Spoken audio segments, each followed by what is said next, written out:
Well, I'm back. It's been a little while. We've been busy. My God, it's busy. But today we're in a little bit of a hurricane going on.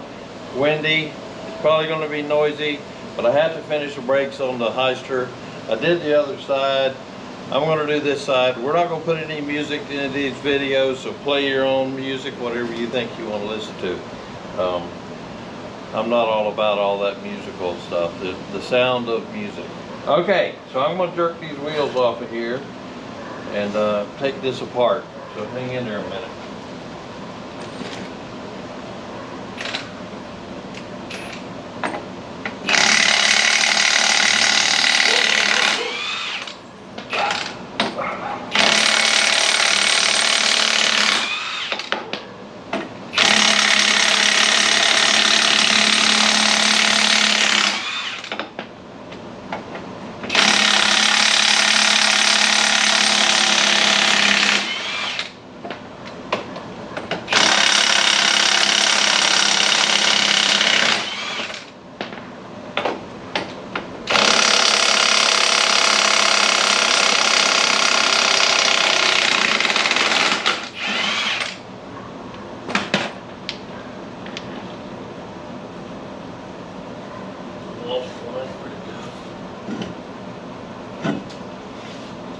So what happens, the wheel cylinders are bad in this thing, and I bought new wheel cylinders, and I figured the brake shoes were going to be fine.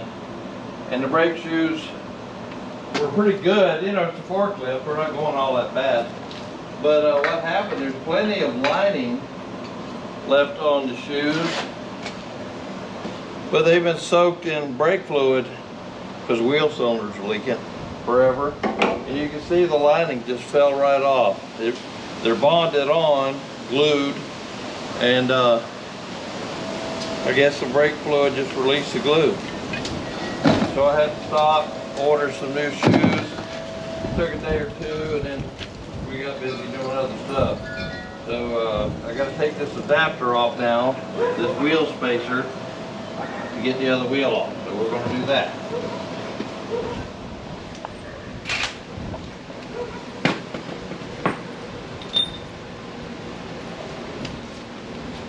Working down low on these things is horrible. I don't like working on the ground like this.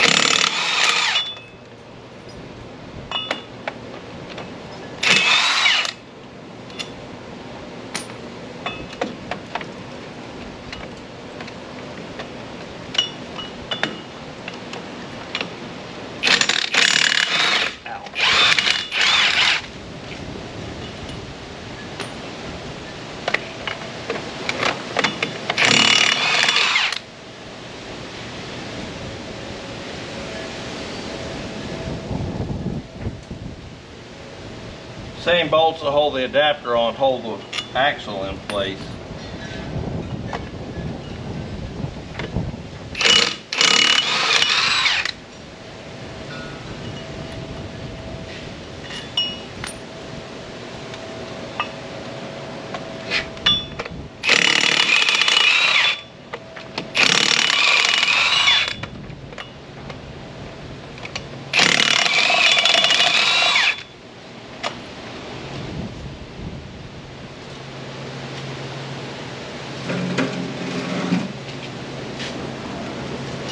We talked about brakes on a forklift. Most forklifts with any age on them at all don't have brakes, but they're not hard to fix, the brakes, and parts are available.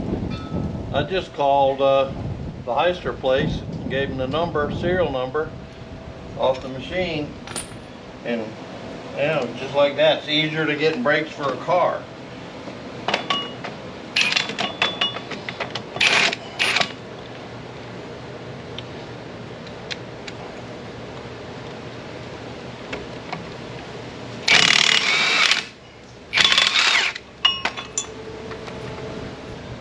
Let me look at 1, 3. That's 8. This should be it. Randy, is that your truck? Oh. I got to stop the brake job. I got a generator coming in on a freight truck. ABF Freight. Great company.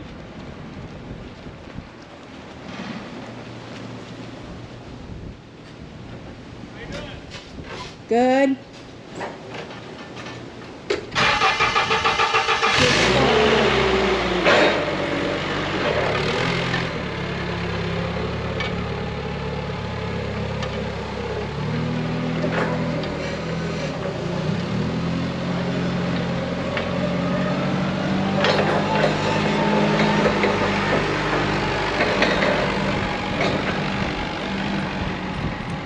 Jerry, wait.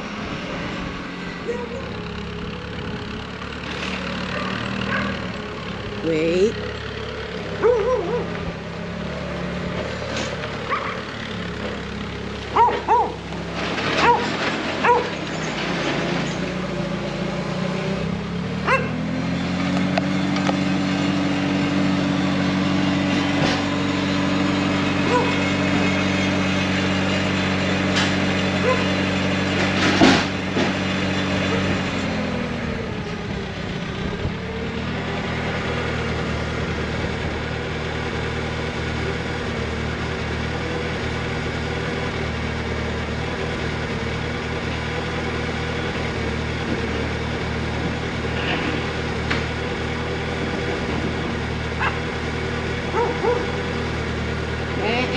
Wait.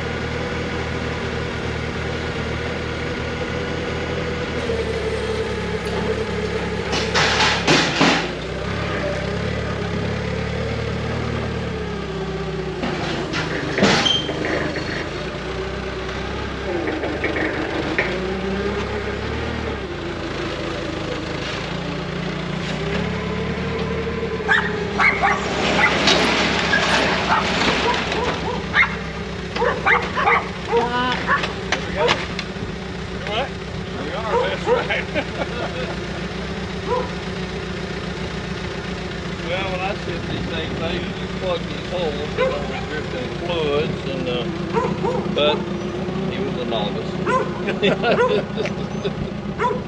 Left a bunch of screws out for me too, I see. Nothing to sign?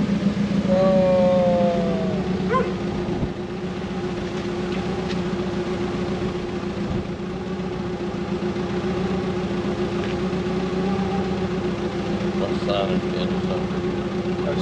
And you were Dr. Yeah. Grissom, yeah, that'll work. All right. Have a good one. Thank you, sir.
Okay.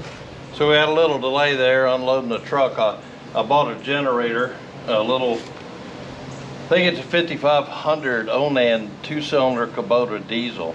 So I'm going to have that for sale here pretty quick. First thing we got to do is finish this brake job. And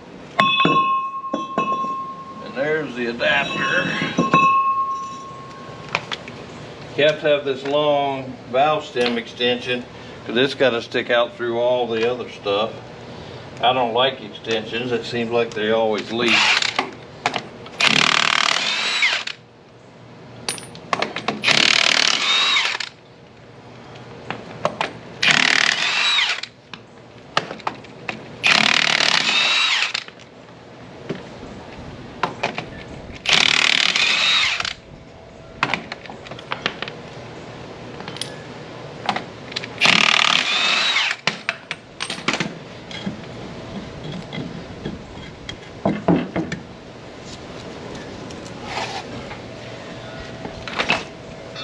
Plus, with an extension that long, you walk by it, and bump it, and it breaks off.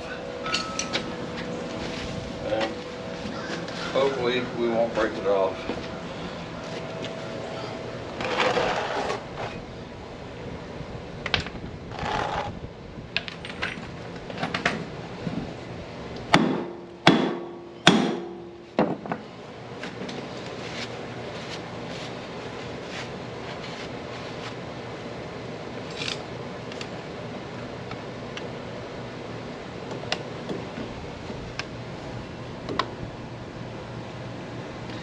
This has got a couple of dowel pins in it. And the dowel pins also locate the adapter and the axle. They're here, they're going to stay in the hub. The other ones came off with this on the other side.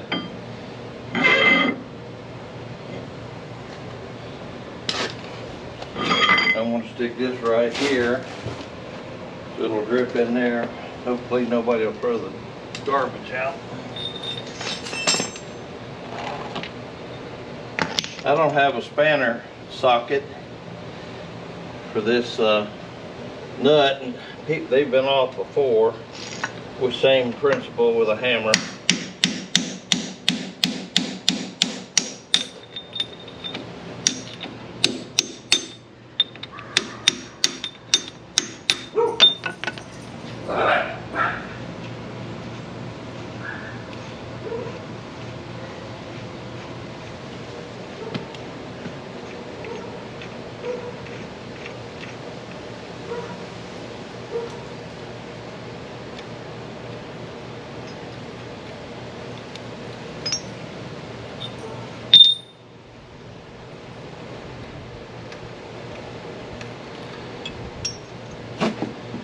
Fat fingers, it's hard to get those little locks out.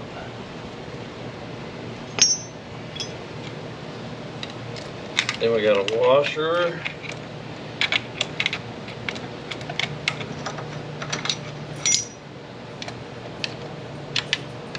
Then a bearing.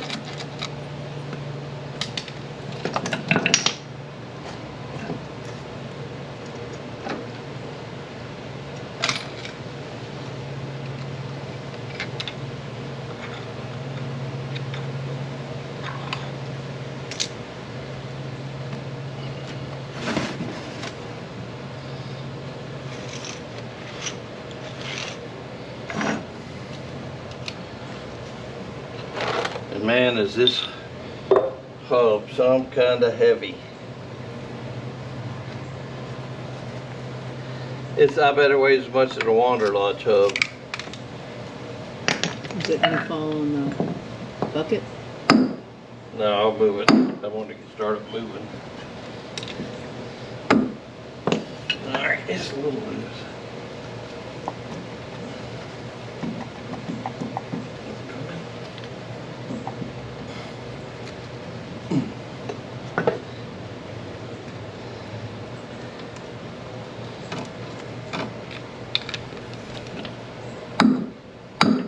They have, the way these are set up, there's 2 oil seals in them. It's like a Wanderlodge or a truck has got 1 oil seal on the spindle. These have got 2. So the inner bearing, you actually hand grease it, and the outer bearing runs in lube. I know they have a reason, but I've never seen that on anything but a forklift.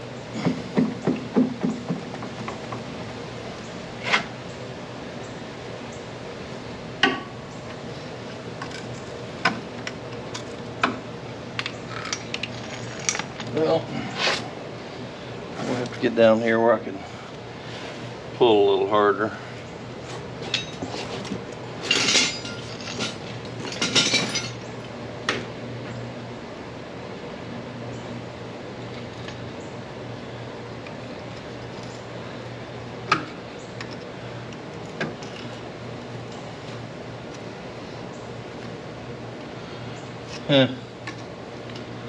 It's all chewed up with grease and brake fluid and dirt. And that big old pile of dirt there. So this one, the axle seal's leaking along with the wheel cylinder.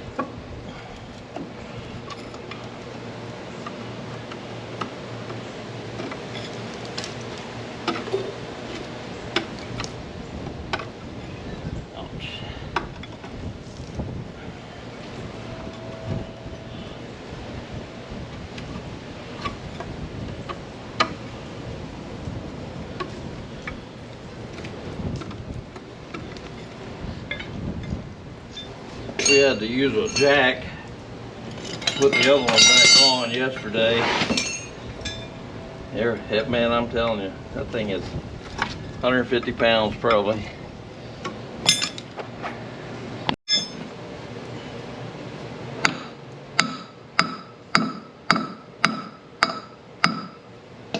All right, get these tools out of the way. Here's the bucket.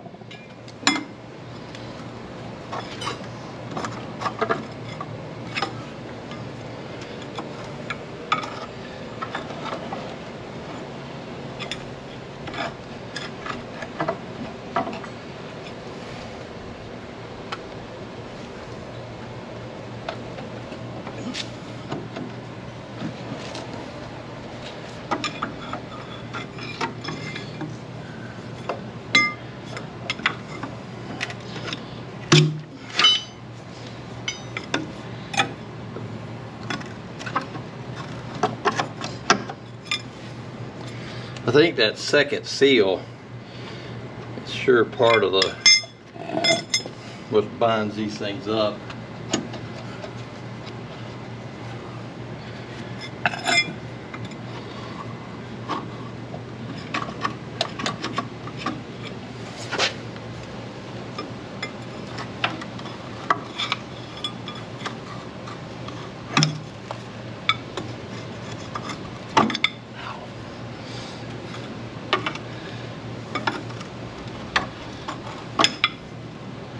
You could tell by the way we unloaded that semi that we don't like to keep drivers here long. We get it done, man. We people screw around with that. We just have the forklift ready. Usually it's parked out by the street.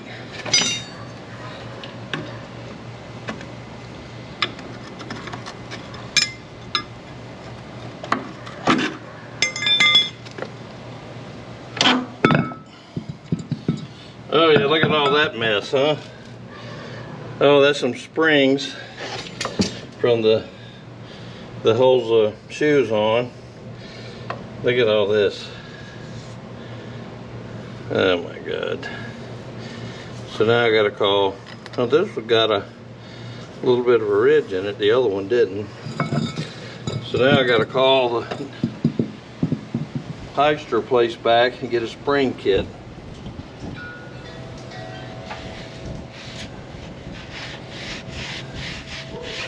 Now the deal is, the wheel cylinder, like on a car, just got two little bolts on the back and the line, and it'd pull right off.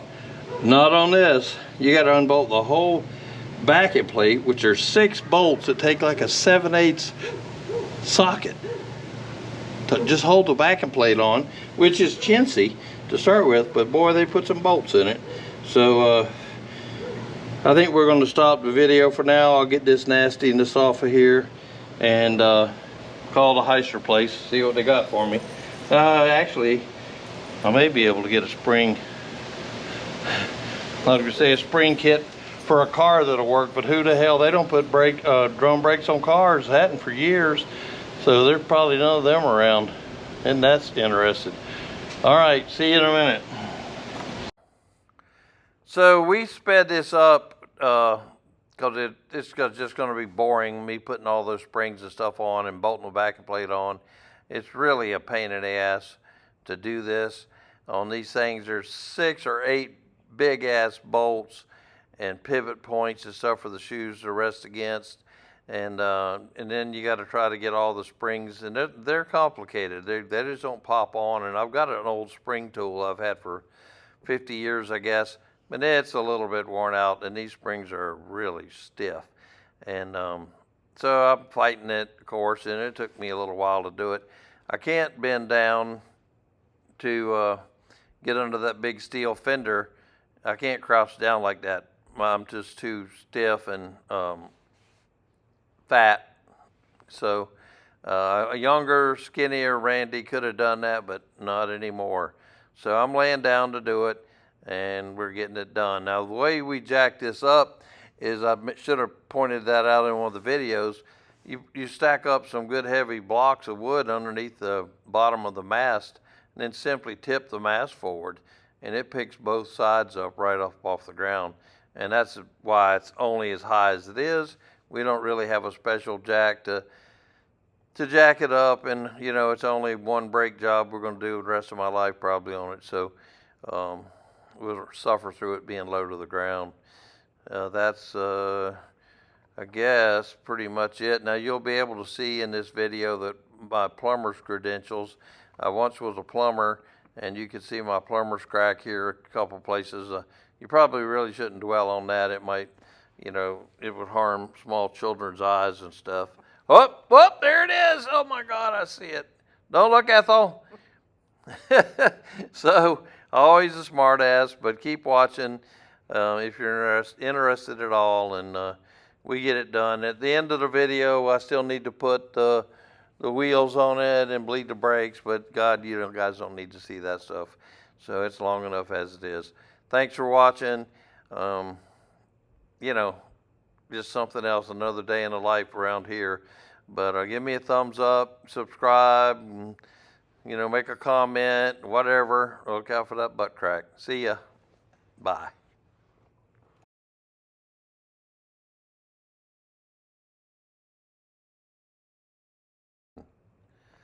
Oh, I forgot, I wanted to mention we put a new master cylinder on it as well. And you can probably see it. It's up near the steering column, behind the dash, up under there, behind 2 pedals. Oh man, my big hands, it was brutal. I fumbled around with that. I took the dash loose and pried it up and wedged it up with a bunch of boards, and it was just brutal. I finally got the bolts and nuts. You know, it had to be bolts and nuts, right? So I got them in there and got them tight, got the line on it, and got some fluid in it, and it's all good. I got the dash bolted back down, but man, I'll tell you what, the master cylinder probably took as long as the rest of the brake job.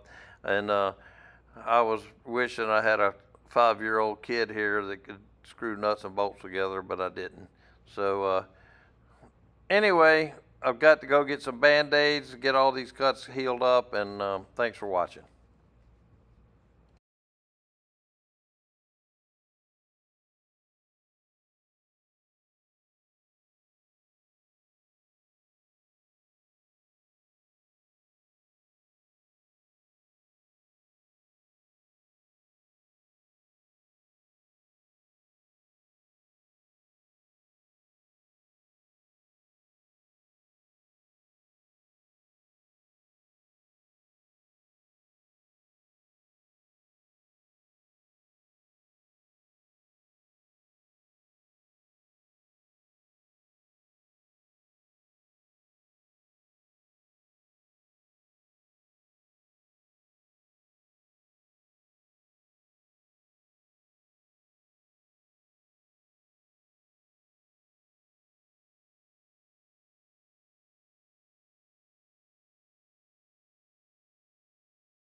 So Carol showed me how to do this voiceover thing, and now I don't know when to shut up. I'm just gonna keep right on talking, I guess. I don't know.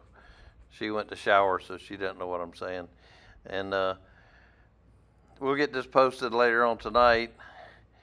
It took this from start to finish. This brake job took about 2 months because I got one side off, and then I needed shoes, like I said, so I ordered shoes.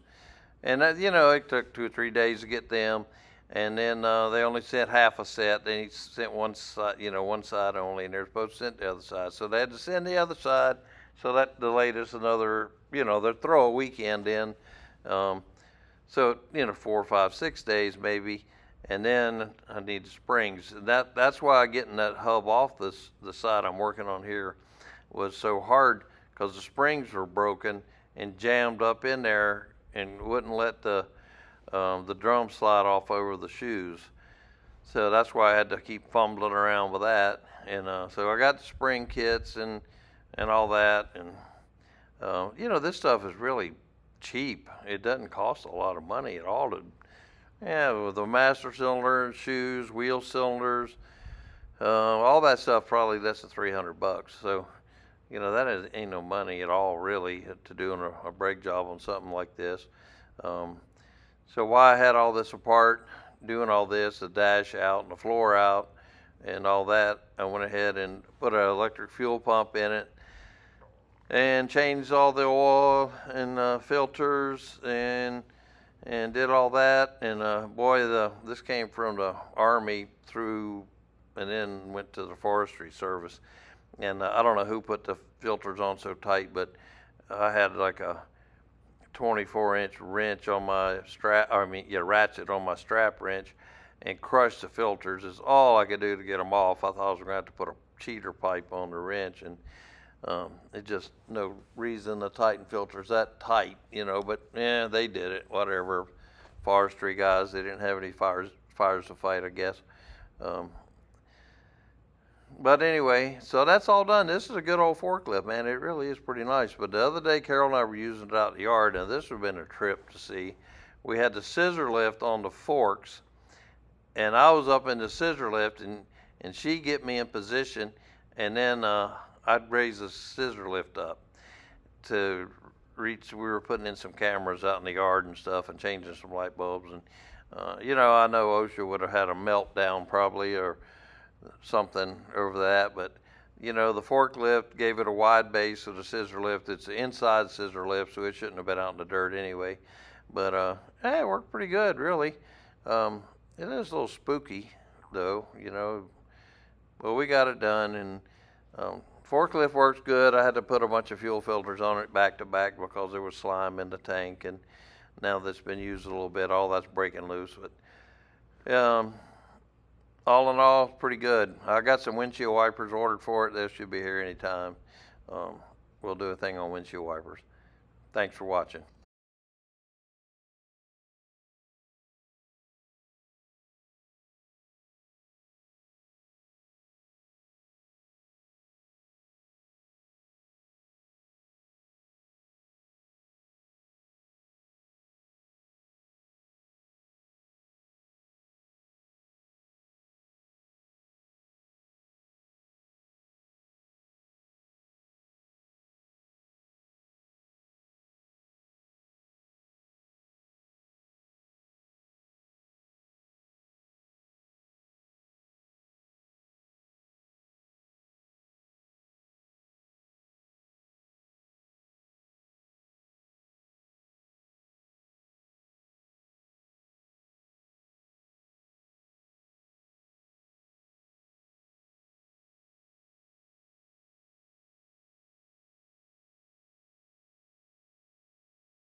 So I just can't shut up. Carol's still in the shower.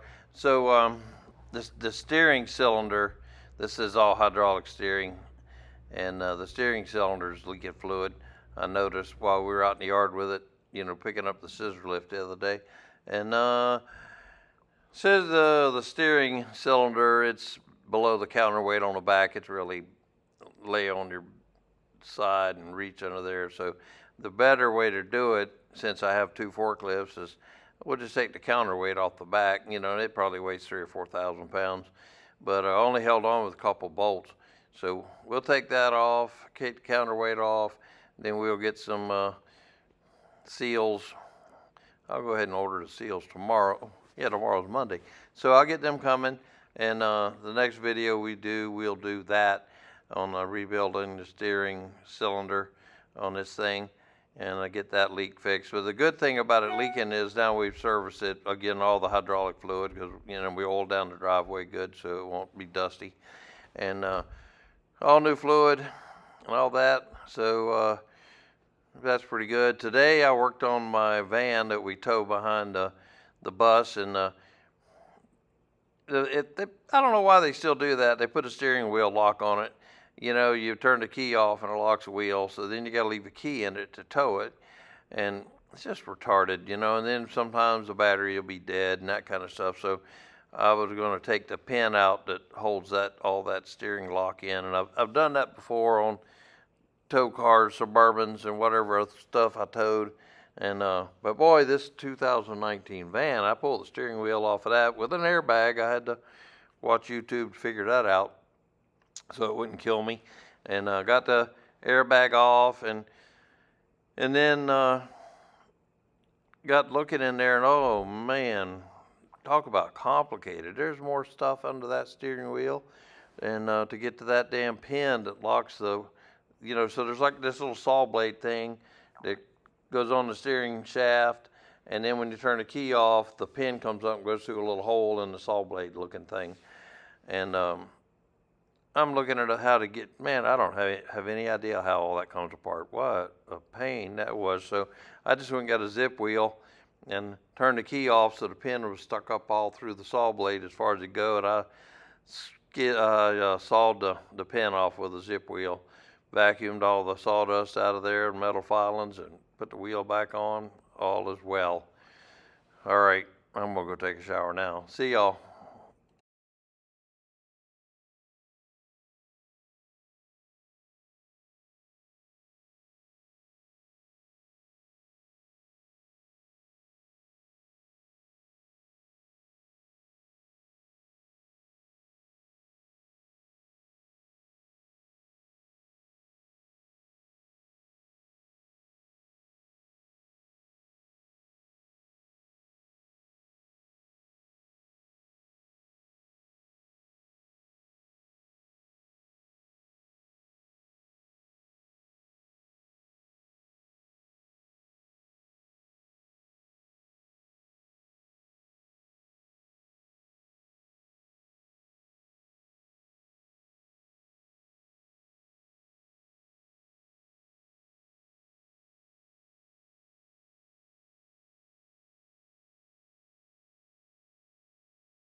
today cooled off a little bit and I got back on the forklift brake job.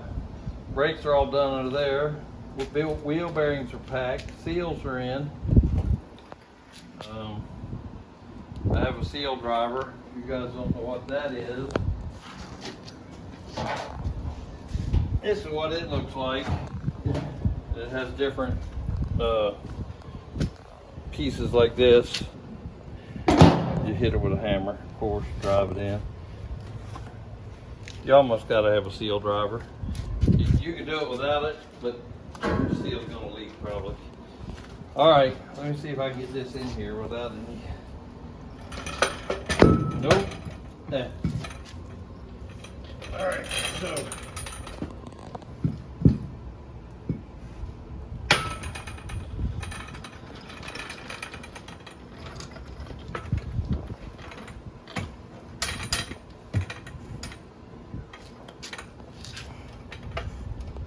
What the hell's wrong with this?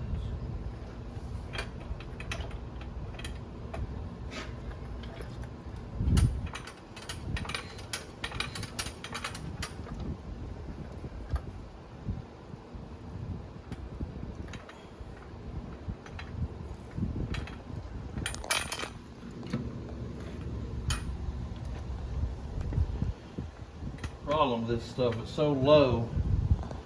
I have to get down and lay down to guide it on. You want the blanket? No, I don't want the blanket yet. The jack will be in the way.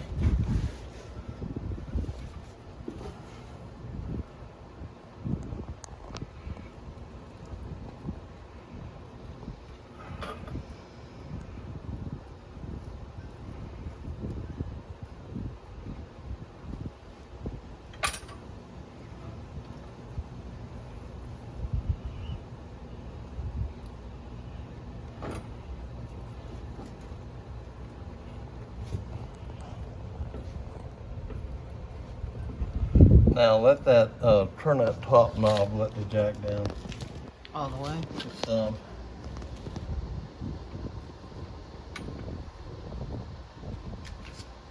More. I'm turning, but it's not going. You might have to push down on it. Hold on, I don't want to go any lower. Tighten it back up. Over there on the press there's a crowbar.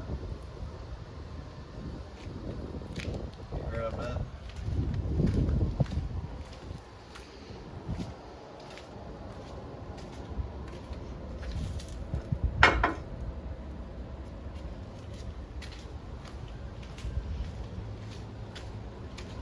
Which end do you want? Pointed in.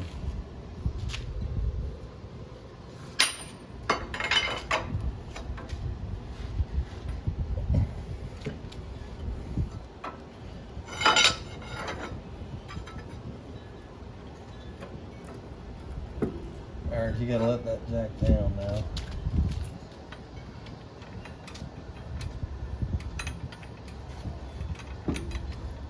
Wiggle the handle up and down. Okay, come on down now.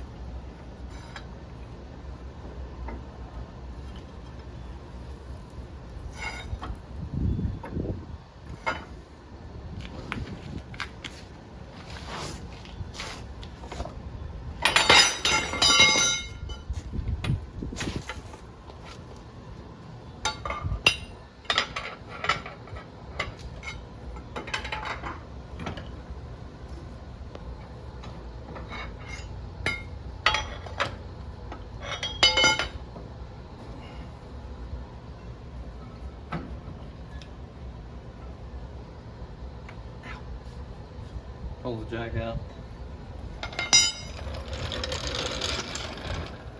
There we go.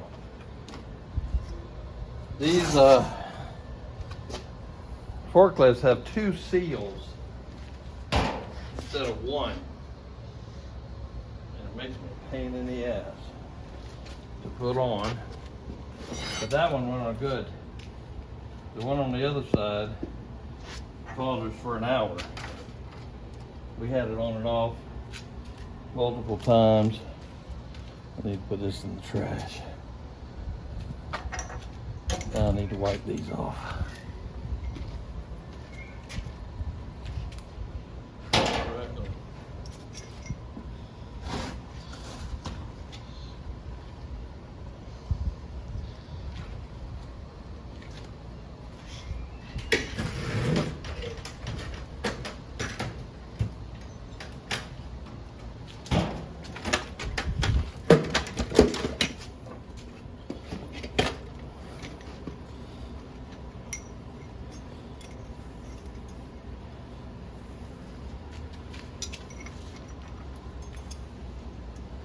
kind of funny, most people don't fix brakes on forklifts, but man, when you work around wander lodges, you better have brakes. Putting an air conditioner on the roof or something like that, you bump it, it's $10,000. So brakes are worth it.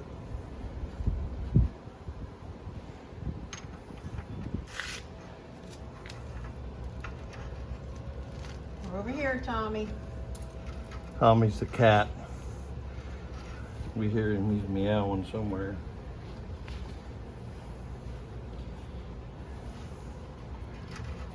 He knows it's dinner time. Yeah, it's dinner time.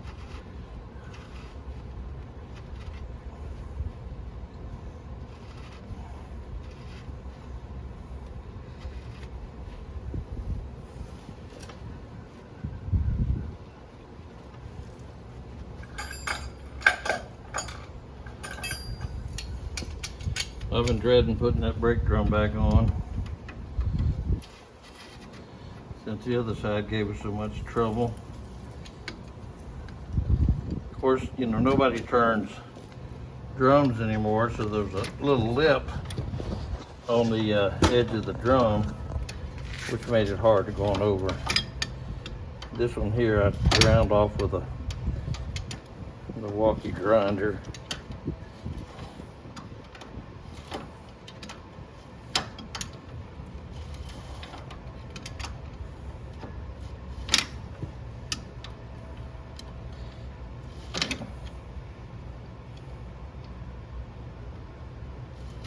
No spanner wrench for this, of course.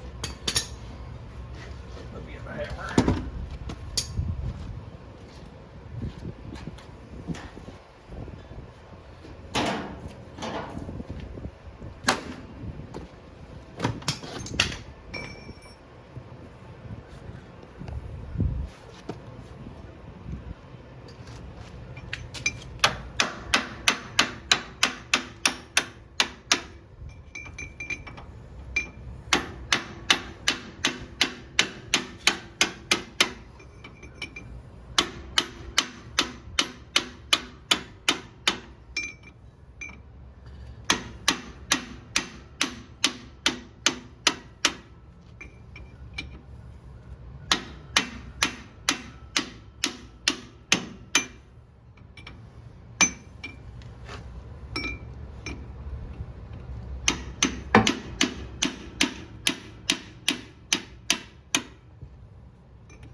So the reason there's two seals is the inner bearing has a seal on each side, so you pack that one with grease.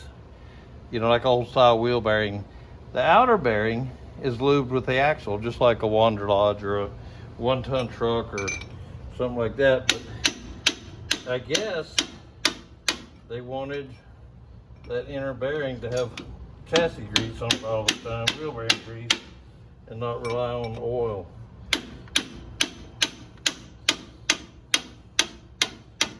I don't know, I'm guessing. But they're both in there, both seals. Inner one's a pain in the ass.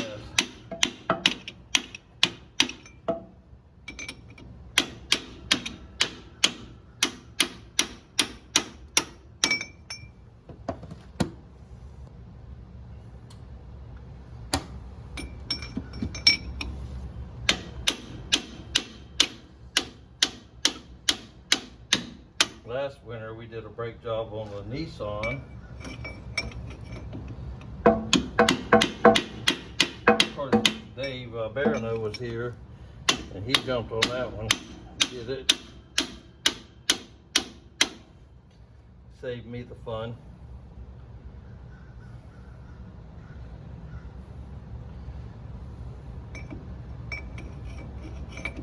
told me to wait. He'll be down here sooner or later to go to the rally.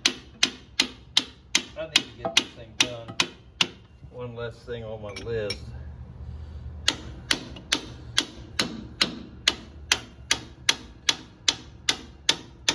As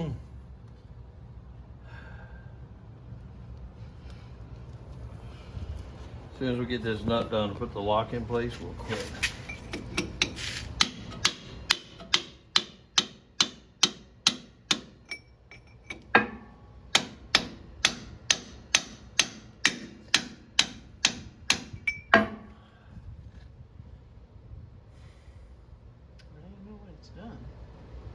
You can't turn it anymore. It's pushing against the little lock, and that's why it's hard to turn. Get tight now. You gotta get it. You don't want it to come loose.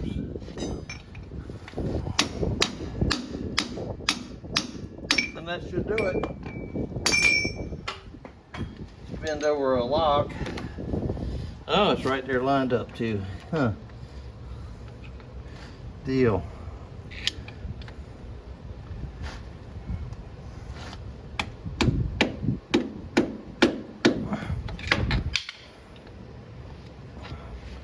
Turn it back just a bit.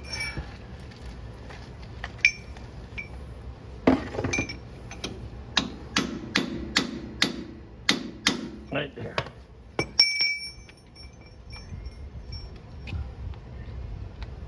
Tommy!